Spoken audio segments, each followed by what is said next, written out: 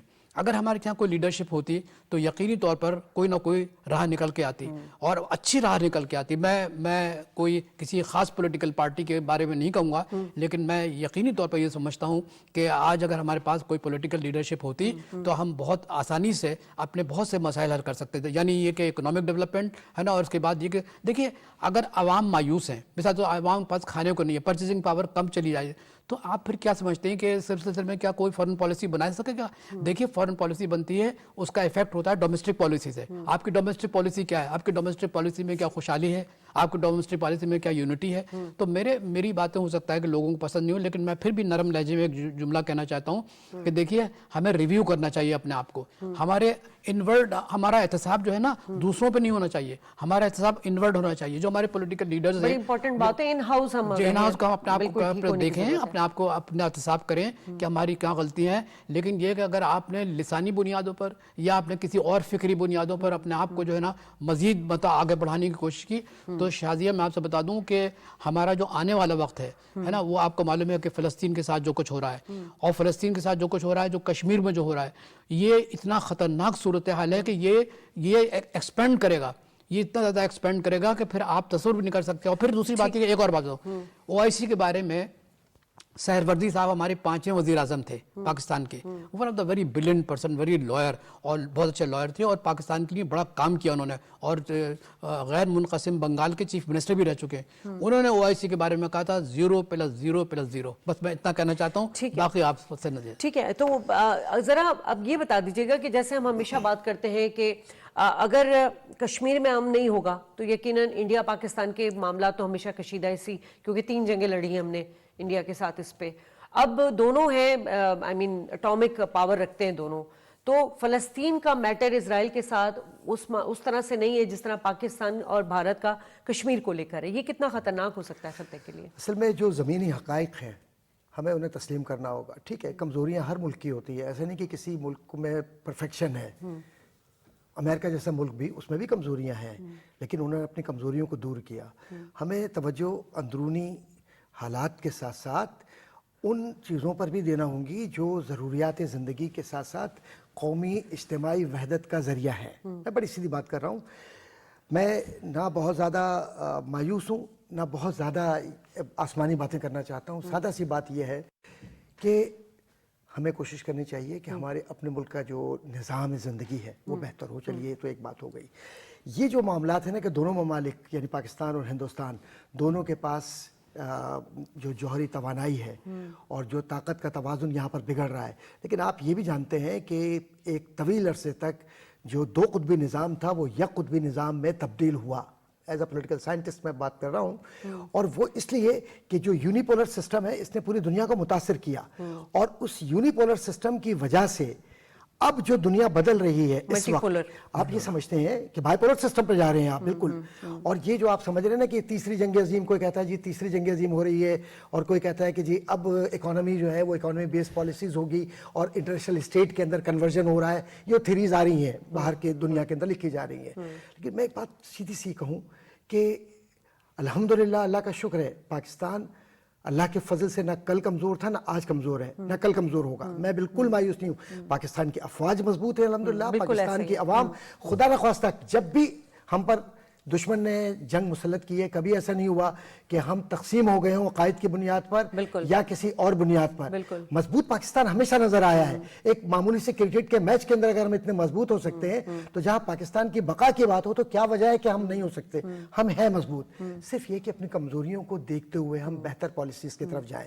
بڑی امپورٹنٹ بات, جیسے کہ آپ نے دیکھا کہ 6 ماہ پہلے جو میزائل انہوں نے پھینکا تھا اور بھارت نے کہا غلطی سے آ گیا تھا, ہم نے بڑا مدبرانہ طور پہ اس کو پولائٹلی ہینڈل کیا اور ان کو میسج بھی دیا. اور ابھی ہم نے اپنے غوری ویپنز کا تجربہ کیا ہے, ہم نے کہا ٹھہر جاؤ بھائی, فضائی حدود کی خلاف ورزی ہوئی نا, اور اس کے اندر بھی پاکستان نے بہت ہی تدبیر کے ساتھ, بہت ہی مصلحت کے ساتھ, اسٹریٹجک پوائنٹ آف ویو سے اس طریقے سے بات کو پوری دنیا کے اندر پیش کیا کہ دیکھ لیں ہندوستان کہاں کھڑا ہے اور کر کیا رہا ہے. بات یہ ہے اس وقت کہ جو آپ کے اسکالرز ہیں، آپ کی یونیورسٹیز ہیں، اللہ نے بہت نوازا ہے آپ کی یونیورسٹیز کو، آپ کے تعلیمی اداروں کو، آپ کے محققین کو. کیا وجہ ہے کہ ان کے ریفرنسز پوری دنیا میں باہر جا رہے ہوتے ہیں؟ حکومت کو چاہیے کہ حکومت کی سطح پر سنجیدہ سماجی علوم کے ماہرین کے ساتھ مشاورت قائم کرے. بالکل ایسے ہی جیسے امریکہ نے اسمتھسونین انسٹیٹیوٹ آف ریسرچ قائم کیا ہے. یہاں تھنک ٹینک کی ضرورت نہیں ہے کہ جو کسی پولیٹیکل پارٹی کو سپورٹ کرے. ہماری سب سے بڑی پارٹی جو ہے وہ پاکستان ہے، اقبال ہے اور قائد اعظم ہے. اور قائد اعظم نے جو فرمایا تھا کہ پاکستان کی شہرک کیا ہے؟ کشمیر ہے. تو شہرک کوئی اگر کاٹنا چاہے تو آپ اپنی پوری دفاعی طاقت جسم کی وہ لگا دیتے ہیں. تو کشمیر صرف کشمیر نہیں ہے، یہ تو کشمیر سامنے انہوں نے رکھا ہوا ہے. اصل تو یہ پاکستان کو اللہ معاف کرے، اللہ معاف کرے، خاکم بدار یہ مٹانا چاہتے ہیں. اور پاکستان انشاءاللہ تعالی ذہنوں میں بھی اور دلوں میں بھی زندہ ہے. یہی وجہ آغا صاحب کہ 76 سال سے اگر کشمیر میں ظلم ہو رہا ہے، فلسطین میں ظلم ہو رہا ہے، تو کیا یہ جو جتنے بھی ادارے ہیں، یونائٹڈ نیشن ہو گیا، سلامتی کونسل ہو گئی، OIC ہو گئے، پرامن جو ہمارے ادارے ہیں دنیا میں جو فلاحی کام کر رہے ہیں، انسانی حقوق کی تنظیمیں ہیں، اگر کوئی جانور بھی مر جاتا ہے تو پھر ان کی چیخیں نکل جاتی ہیں. لیکن اتنا بڑا مطلب پیمانے پر جانی اور مالی نقصان جو ہو رہا ہے، تو آپ نہیں سمجھتے کہ یونائٹڈ نیشن کے کردار کو بھی تھوڑا جج کرنے کی ضرورت ہے؟ ان کو بھی دیکھنا چاہیے، بتانا چاہیے کہ آپ کے یہاں فیلئر ہو کیوں رہی ہے اور اس کا کوئی سدباب ہو؟ آپ نے بہت عمدہ سوال کیا. میں آپ سے یہ عرض کرنا چاہتا ہوں کہ دیکھیے پاکستان دابیں دربیں سخنیں قدبیں کشمیریوں کے ساتھ کھڑا ہوا ہے، سفارتی طور پہ بھی، سیاسی طور پہ بھی، اور جس طریقے سے وہ مدد کر سکتا ہے انٹرنیشنل فورم میں وہ کر رہا ہے.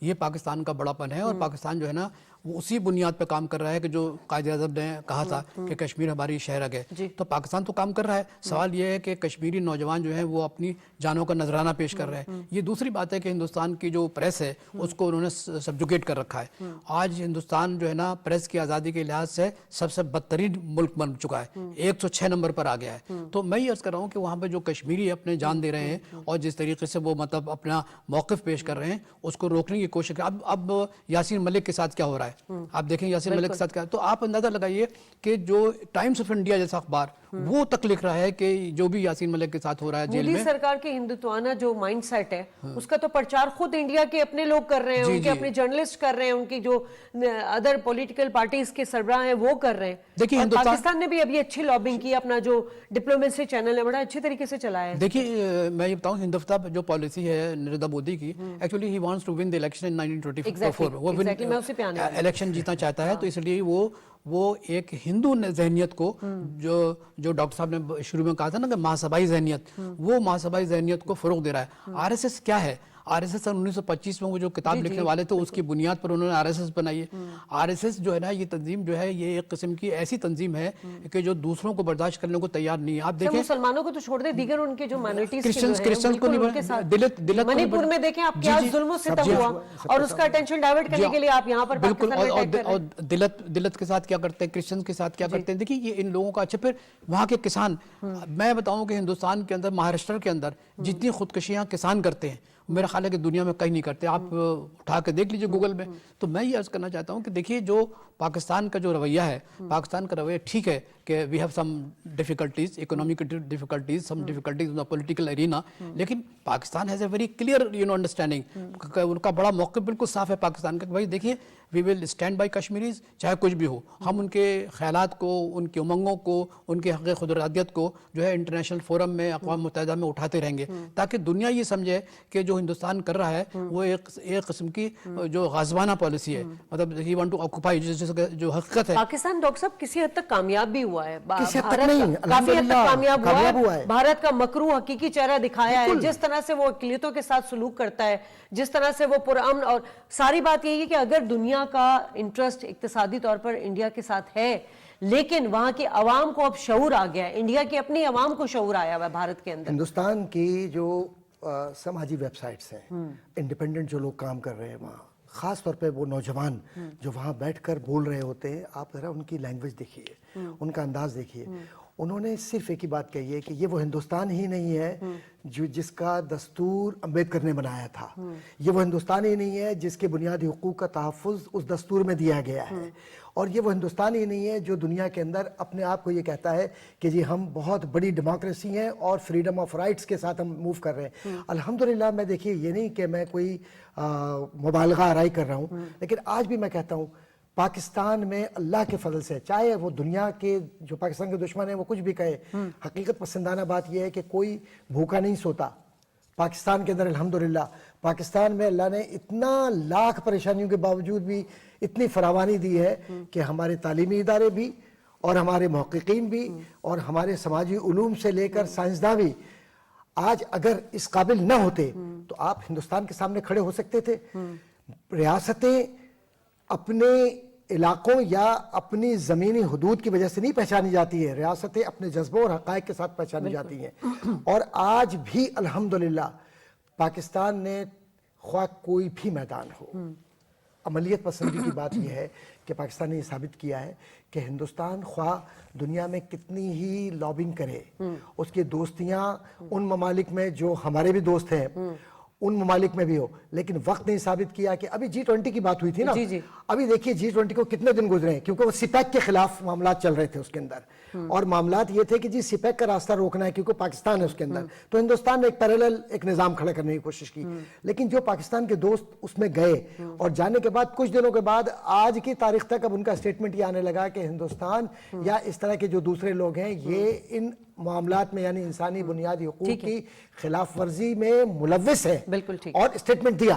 اس میں سعودی عرب بھی موجود ہے، اس میں ایران بھی موجود ہے اور بہت سارے ممالک موجود ہیں۔ میں G20 سے ہٹ کر بات کر رہا ہوں کہ جو ان علاقائی حد بندیوں سے آزاد بین الاقوامی ذہنوں کو متاثر کر رہے ہیں بحیثیت مسلم معاشرے کے، تو عقائد ان کے کچھ بھی ہوں، ان کے معاملات سیاسی کچھ بھی ہوں، لیکن جب کلمہ طیبہ کی بات ہوتی ہے وہ اپنی جگہ پر ہے، لیکن سیاسی معاملات میں بھی اس وقت ان ممالک کو جیو پولیٹیکل سچویشن میں ایک جگہ پر آنا ہوگا، ورنہ ہندوستان یہ چاہتا ہے کہ چائنا کو روک کر کسی طریقے سے بھی سپیک کو ختم کر کے اور آئی ایم ایف کے ہتھیار کو استعمال کر کے پاکستان کو رکھا آئی جو ہوئی تھی اکانومی کوریڈور انڈیا اور مڈل ایسٹ والی G20 میں۔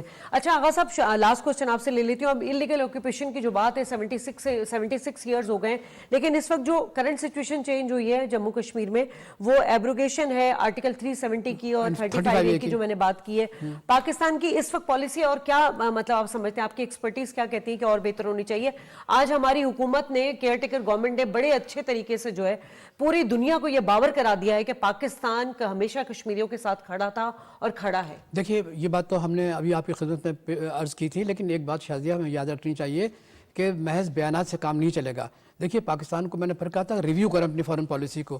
شیخ صاحب نے جس طرح بات کی ہے نا وہ بھی میرا خیال ہے کہ ہم پہ غور کریں کہ ہم کس طریقے سے اپنے آپ کو اندر سے دیکھیں، انورڈ لکنگ، اور کوئی لیڈرشپ جو ہے آپ دیکھیے میں بتاؤں کتنے افسوس کی بات ہے کہ ہمارے پاکستان کے اندر بعض لوگ ایسے ہیں کہ ہم کشمیر کو چھوڑ دیں، ہمیں اس کے ساتھ تجارت کرنی چاہیے ہندوستان کے ساتھ۔